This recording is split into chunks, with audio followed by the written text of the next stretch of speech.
Hello, great മീഡിയാസിലേക്ക് സ്വാഗതം. ദൃശ്യം 3 ഇതാ 220 കോടി കടക്കുകയാണ്. 11 ദിനങ്ങൾ പിന്നിടുമ്പോൾ എല്ലാ ട്രാക്കേഴ്സും പുറത്തുവിടുന്ന കണക്കുകൾ പ്രകാരം 219 കോടിക്ക് മുകളിൽ എന്നുള്ള ആ ഒരു അപ്ഡേറ്റ് വന്നിരിക്കുകയാണ്.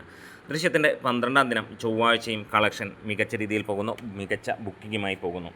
ഉച്ചവരെയുള്ള കളക്ഷൻ റിപ്പോർട്ടുകൾ പ്രകാരം തിങ്കളാഴ്ചത്തേക്കാൾ കൂടുതൽ കളക്ഷനാണ് സിനിമയ്ക്ക് ഇതുവരെ വന്നിരിക്കുന്നത്.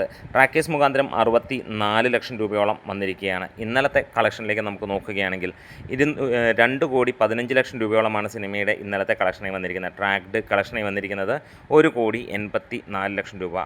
1,13,000-ഓളം ടിക്കറ്റുകൾ വിറ്റുപോയി എന്നുള്ളതാണ് കണക്ക്. ഇന്നലെ മോർണിംഗ് സെക്ഷനിൽ ഇതിൻ്റെ താഴെയായിരുന്നു നമുക്ക് നോക്കുമ്പോൾ ഉള്ള കണക്കുകൾ.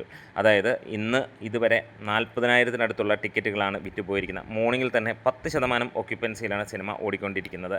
അതായത് ഇന്നത്തോടെ കേരള ബോക്സ് ഓഫീസിൽ നിന്ന് സിനിമ 79 കോടിയിലേക്ക് എത്തും എന്നുള്ള ആ ഒരു അപ്ഡേറ്റ് തന്നെയാണ് വരുന്നത്. 44 ലക്ഷത്തോളം ജനങ്ങൾ ഇതിനോടകം ട്രാക്കിങ്ങിലൂടെ തന്നെ പറയുന്നു സിനിമ എടുത്തു, അല്ലെങ്കിൽ സിനിമയ്ക്ക് ടിക്കറ്റ് എടുത്തു എന്നുള്ളത്.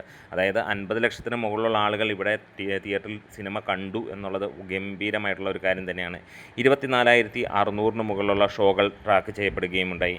സിനിമയ്ക്ക് തമിഴ്, തെലുങ്ക്, കന്നഡ വേർഷനുകളിൽ നിന്ന് മാത്രമായി 35 കോടിയിലേക്ക് എത്തുന്നു എന്ന കണക്കുകൾ ഇപ്പോൾ പുറത്തു വരികയാണ്.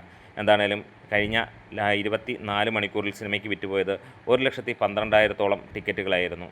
ഇനിയും സിനിമ പല റെക്കോർഡുകളും തീർക്കും എന്നുള്ളത് തന്നെയാണ് നമുക്ക് കാണാൻ കഴിയുന്നത്. കേരളത്തിലെ 11 ദിവസത്തെ ആ ഒരു കളക്ഷൻ റിപ്പോർട്ടുകൾ പുറത്തു വരുമ്പോൾ 76 കോടി 42 ലക്ഷം രൂപ കിട്ടിയെന്നുള്ളതാണ്. അതായത് ഇന്നത്തോടെ 79 കോടിയിലേക്ക് സിനിമ എത്തുമെന്നുള്ളത് ഉറപ്പാക്കപ്പെടുക തന്നെയാണ്.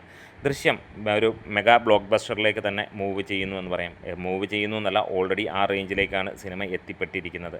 12-ാം ദിനത്തിലേക്ക് എത്തുമ്പോൾ സിനിമയുടെ കർണാടക കളക്ഷൻ 14 കോടി കടക്കുകയാണ്. എന്തായാലും ഗംഭീരമായിട്ടുള്ള ഡിസ്ട്രിബ്യൂട്ടർ ഷെയറാണ് സിനിമയ്ക്ക് അവിടെ നിന്ന് നേടാൻ കഴിഞ്ഞിട്ടുള്ള 6 കോടിക്ക് മുകളിലാണ്. മലയാളം വെർഷൻ 11 കോടി നേടിയപ്പോൾ കർണാടക വെർഷൻ 1 കോടി 62 ലക്ഷം രൂപയും, തെലുങ്ക് 53 ലക്ഷം രൂപയും, തമിഴ് വെർഷൻ 8 ലക്ഷം രൂപയുമാണ് നേടിയത്. ഇനി ഈ സിനിമയുടെ തൊട്ടു മുന്നിൽ നിൽക്കുന്നത് ലോകയാണ്. 14.80 കോടി, അതായത് 14 കോടി 80 ലക്ഷം രൂപ. മഞ്ഞുമൽ ബോയ്സ് 15 കോടി 83 ലക്ഷം രൂപ. തീർച്ചയായും ഈ ഒരു കളക്ഷൻ റിപ്പോർട്ടുകൾ അല്ലെങ്കിൽ റെക്കോർഡുകൾ തകർക്കുമെന്നുള്ള പ്രതീക്ഷ തന്നെയാണ്. അപ്പോൾ ഇന്ന് സിനിമയ്ക്ക് പോകുന്നവരാണെങ്കിൽ തീർച്ചയായും ഒന്ന് കമൻസിലൂടെ പറയാം. ഇപ്പോൾ മോർണിംഗിൽ പോയിട്ടുള്ളവരാണെങ്കിലും ഒന്ന് പറയാം. അല്ല, ഈവനിങ്ങിലാണ് പോകാൻ ഉദ്ദേശിക്കുന്നതെങ്കിൽ അതുമൊക്കെ ഒന്ന് കമൻസിലൂടെ പറയാം. വീഡിയോസ് ഇഷ്ടമായെങ്കിലും സപ്പോർട്ട് ചെയ്ത് തരണം. Great medias.